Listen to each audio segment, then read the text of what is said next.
২০০৮ সালের নবম জাতীয় সংসদ নির্বাচন ছিল ত্রিমুখী সমঝোতার নির্বাচন উল্লেখ করে বাংলাদেশ জামায়াতে ইসলামের সহকারী সেক্রেটারি জেনারেল মাওলানা রফিকুল ইসলাম খান বলেন, ওই নির্বাচনের আগে তৎকালীন সেনাপ্রধান মঈন ইউ আহমেদ ও ফখরুদ্দিনের সাথে ভারত ও হাসিনার নির্বাচনের আগেই সমঝোতা হয়।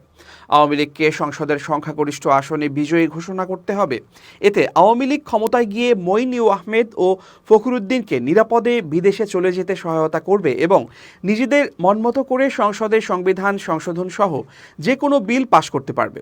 রাজধানীর লালবাগ হাজী আব্দুল আলিম ঈদগাহ মাঠে অনুষ্ঠিত বাংলাদেশ জামায়াতে ইসলামের ঢাকা মহানগরী দক্ষিণের লালবাগ থানা কর্মী ও সুধী সমাবেশে প্রধান অতিথির বক্তব্যে তিনি এসব কথা বলেন। এ সময় তিনি আরও বলেন, আওয়ামী লীগ ক্ষমতায় গিয়ে প্রথমেই পিলখানা বিদ্রোহের নামে দেশপ্রেমিক সেনা সদস্যদের হত্যা করেছে। এরপর ভারতের পরামর্শে এদেশ থেকে ইসলামকে নির্মূল করে দিতে জামায়াতে ইসলামীকে নিঃশেষ করার কাজ শুরু করে শেখ হাসিনা। জামায়াতে ইসলামের নেতৃবৃন্দকে জেল, জুলুম, নির্যাতন, হামলা, মামলা, খুন, গুম ও বিচারিক হত্যা চালিয়েছে। জামায়াত নেতাদের হত্যা করতে যেই ট্রাইব্যুনাল গঠন করা হয়েছে, আজ সেই ট্রাইব্যুনালেই শেখ হাসিনার বিরুদ্ধে গণহত্যা ও মানবতা বিরোধী অপরাধের মামলায় গ্রেপ্তারি পরোয়ানা জারি হয়েছে।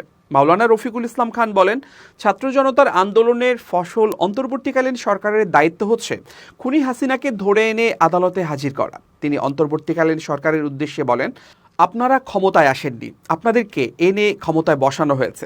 ছাত্র জনতা আপনাদেরকে রাষ্ট্রের প্রয়োজনীয় সংস্কার করার মহান দায়িত্ব দিয়েছে।